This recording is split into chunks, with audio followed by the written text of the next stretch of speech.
Okay, good morning, grade 11. Just going to introduce what we're doing for the week. So we're going to be looking this week at characterization in Macbeth.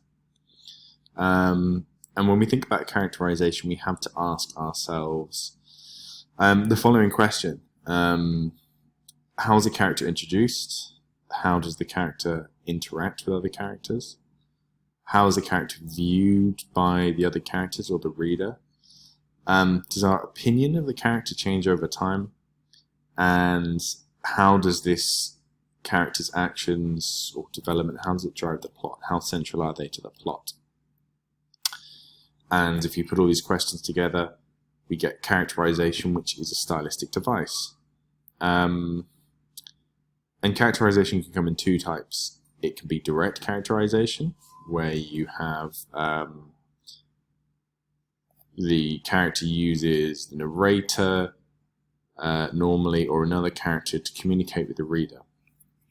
And in the case of a play, we have indirect characterization, where we sort of have to deduce and work out the characteristics of the character through their thoughts, of actions, speeches, interactions, etc.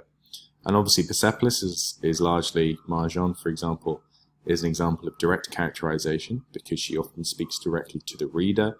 She acts as the narrator. And obviously in a play you don't have a narrator, and it's largely, not entirely, but largely indirect characterization. So to give you an example, let's look at Macbeth. So how's the character introduced? Well, he's introduced by the witches in Act I, Scene 1. And immediately the reader is asking, why do these witches want to meet him? These witches are really clearly evil, so why do they want to meet Macbeth? How does the character interact with other characters? How is the character viewed by other characters? I think at first we sort of view Macbeth as this loyal and brilliant warrior. That's certainly how he's viewed by the other characters. Because remember, every sort of reference is describing his loyalty or his military prowess. And he's treated with great respect and reverence. Does the reader's opinion of the character change over time? Yes. We see how he's manipulated by the witches, by Lady Macbeth. We see his dark side start to come out. I think we go from being in awe of his power to fearing it. I do think we feel some sympathy for him at times, but we ultimately feel some sort of justice is delivered when he's killed. How does the character's actions development drive the plot? Well, his action directly drives the plot, obviously. It may be others that are influencing him, but his actions are the violent actions which cause the turmoil in Macbeth. Is it direct or indirect characterization? Well, due to the fact it's a play, it's largely indirect. Although, remember, there are his soliloquies where he speaks directly to the reader, and these do give the reader a direct link into his mind and thoughts. So those are the questions we need to ask for characterization.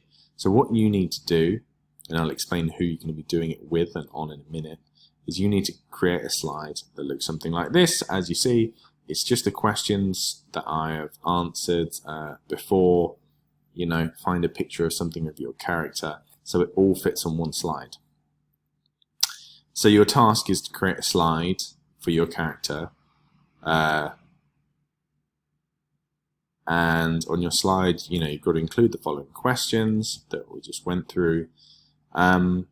So Lady Macbeth is going to be Rachel, Sandra, and Bryant. Duncan, Arlen, Marcella, Vishnu. Banquo, Sandra, Tara, Reagan. Witches, Felicia, Jonathan, Davin. And Malcolm, Boston, Davina, Mercy, and Sean C. So you each have a slide, and so you're going to put your material on this slide, and then later everyone else is going to take other people's characters, and so you will have the full set of characters. You can obviously take mine, so you'll have the full set of key characters, characterization. So that's your first task for today. The second task is we need to pick some people to do analysis of Act 1, Scene 5 and Act 1, Scene 7. So let's do that quickly. There's only 4 people who haven't done a presentation so far this term, or this semester. So we're just going to pick who the first two are. And it's going to be Arlen, and Arlen's going to be working with Davin. Okay, let's put that in.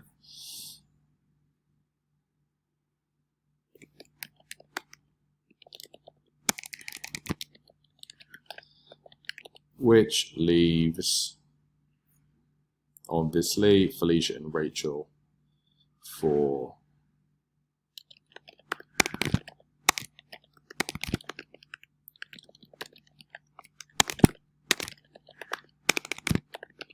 Act 1, Scene 7. So what you need to do is you just need to create on this slide. You can add multiple slides, obviously, your analysis of the key points of the scene. Obviously, the text has to be Old Ye English. And then what I want you to do, once you've done that, is I actually want you to add audio.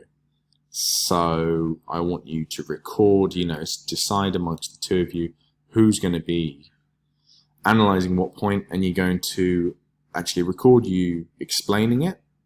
And it's very easy to insert. You then just go to, you need to upload it to your drive, your audio file, and you just go to insert audio. It has to be an MP4. It can't upload MP3s, Google Slides. So make sure that you've got it in an MP4 format. If you're having trouble with that, just let me know. So for Arlen and Davin and Felicia and Rachel, you're going to be doing this for Thursday's lesson. Okay, so this needs to be done by our slot on Thursday, and then on Thursday everyone else can look at your analysis and put that into your study guide. Okay, so they are our tasks for the week. As ever, don't forget to check in. I'm just now going to choose for the HL class. So Lady Macbeth is Kevin, Matthew, Alicia, Duncan, Ethan, Jennifer, Victoria, Banquo, Grace, Callista, James, Witches, Vanya, Felicia, Malcolm, Clarissa, and Olive. So the same for you. You've got a slide. So now we're just going to choose for HL who's doing it now. There is all of you because we've all done it once. So we're going to, could be any of you. So this is Act 1, Scene 5, and it's going to be Grace. And Grace is going to be working with Felicia.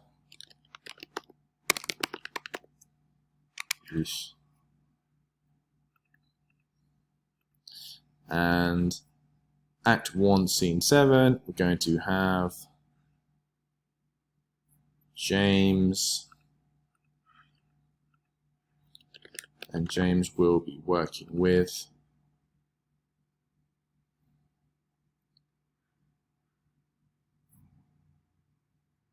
Olive. Okay, so same for you guys. It is due in for our slot on Thursday. And don't forget, you need to add in audio of you explaining the analysis, talking through the analysis. Don't just copy all the analysis from SparkNotes. And those are our tasks for this week.